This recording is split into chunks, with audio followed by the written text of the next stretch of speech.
अब आपको देते हैं आज का मार्केट अपडेट। तो जीएसटी की दरों में काफी कमी की संभावना है। रोजाना इस्तेमाल की चीजों के दाम कम होंगे। 12% फ्लैट जीएसटी खत्म होने की संभावना है। और इसके अलावा भारत में मैन्युफैक्चरिंग और एक्सपोर्ट्स में तेजी। इटली की करेंसी में डॉलर के मुकाबले गिरावट है।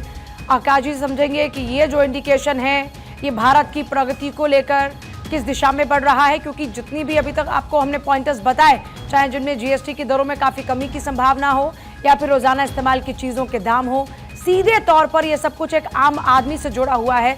आकाश जी जुड़ गए हमारे साथ में। आकाश जी, जिन पॉइंटर्स का जिक्र हमने अभी किया ये सीधे तौर पर आम आदमी को राहत पहुंचाने वाले हैं। और आम आदमी को राहत पहुंचाने का मतलब यह है कि मेरा देश आगे बढ़ रहा है, तरक्की कर रहा है। बिल्कुल आपने सही कहा।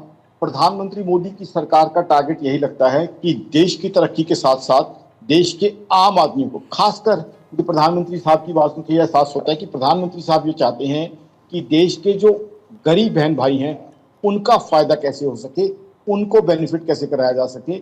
ये प्रधानमंत्री मोदी साहब की सरकार का थीम लगता है और उसी पे मुझे लगता है ये आगे काम कर रहे हैं। देखिए, इन लोगों ने, इस सरकार ने शायद देखा है कि जीएसटी बहुत कामयाब है। जीएसटी एक ऐसी एग्जाम्पलरी कामयाबी मिली है जीएसटी को कि दुनिया उसके बारे में बात कर रही है। बात आकाश जंदल या आकाश जिंदल डॉट इन की तारीफ की नहीं है, दुनिया इसकी तारीफ कर रही है। जब इतनी कलेक्शन आई तो शायद सरकार ने ये सोचा है कि देखिए, जो मुझे सोच लगती है सरकार की कि ये है कि आम आदमी को, खासकर देश के गरीब आदमी को कैसे जो है बेनिफिट दिया जाए इसका। तो इसीलिए अभी हालांकि ये प्लान है, प्रपोजल है, फाइनल अभी होना है।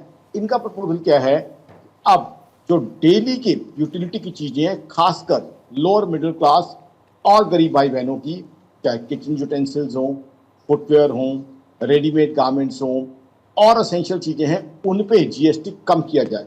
अब या तो 12% की स्लैब शायद खत्म कर दी जाए या 12% की चीजें 5% में कर दी जाए। तो इससे आम आदमी का भला ये सरकार चाहती है। ये चीज बड़ा क्लियर लग रही है जिस तरीके से सरकार प्लान कर। सर बहुत शुक्रिया जुड़ने के लिए। तो आम आदमी के लिए राहत की खबर है, रोजाना इस्तेमाल की चीज़ों के दाम कम हो सकते हैं, क्योंकि ये भी एक प्रपोजल है कि जीएसटी में आपको राहत मिल सकती है। जीएसटी की दरों में काफ़ी कमी की संभावना।